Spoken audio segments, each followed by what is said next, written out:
nëse janë zgjedhje të kenë qytetarët kujdes që t'i votojnë njerëzit e përgjegjshëm.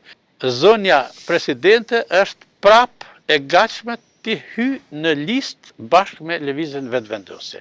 Pra, do ta lënë postin e presidentes? Ajo veç si duket do ta lëj postin e presidentes e do të hy në listë. Dhe tash pretendimi i saj i qartë është që ta dëmtoj edhe më tepër posaçërisht lidhjet demokratike të Kosovës. Këtu, sepse ajo pikërisht është sebepi kryesor që e dëmtoi LDK-n në vitin 2021.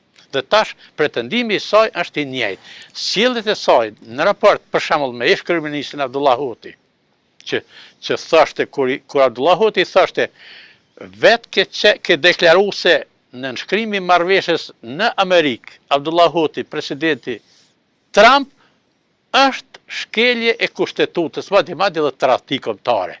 Ndërsa, para një viti, po thuaj, kur u takua në Amerikë me ndonjë zyrtar amerikan, tha ne kemi përkra atë marrëveshje, pra gënjeu. Dhe kur ja përkujtoi Abdullah Hoti, ajo tha është irrelevante, deklarata e Abdullah Hoti tha është irrelevante. Pra kjo është sjellje tepër e papërgjeshme e një njeriu që do duhet me qenë shembull i unitetit dhe t'i ofroj njerëzit, jo t'i largoj, se ne për me i largu e patëm një Albin Kurti, i cili pos mashtrimeve u bën dhe specialist i fyrjeve dhe i veprimeve arrogante, të cilat e bën Kosovën dhe posaçërisht subjektin politik shqiptar e bën hallakam. Kjo pra, po them, pavarësisht se ka pas edhe përpara acarime, posaçërisht vitet e para të pas luftës, por kjo formë, kjo gjuhë, kjo urrëtie nuk ka ndodhur asnjëherë.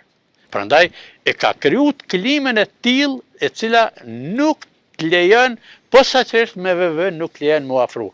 Uroj që nëse janë zgjedhje të kenë qytetarët kujdes që t'i votojnë njerëzit e përgjegjshëm, që dinë me marrë përgjegjësi, që ja kanë dalë dhe në vitet e kaluara, në dekadat e kaluara, të krijojnë aleat, t'i rikthejnë aleatët ka vetja, sepse Kosova pa Amerikën, posaçërisht nuk mund të mbjetoj në asnjë rrethon.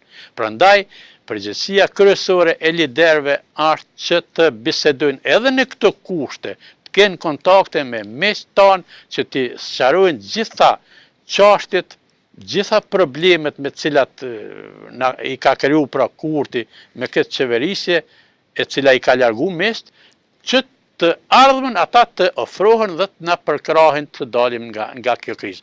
Por nga kriza ne mund dalim vetëm me votat tona dhe përkrahin e qytetarëve, të cilët do të ndërgjegjësohen dhe do të votojnë njerëzit që dinë të udhëheqin, që kanë përgjegjësi, që janë përgjegjshëm përballë qytetarëve.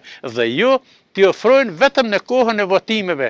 E janë me autobusa, ju sigurojmë edhe aeroplanet, edhe autobusat, e janë votani këtu, ama punë e madhe që ju nuk keni lidhje me çështjen e Kosovës, me problemet me cilat ne përballemi këtu si qytetar për çdo ditë.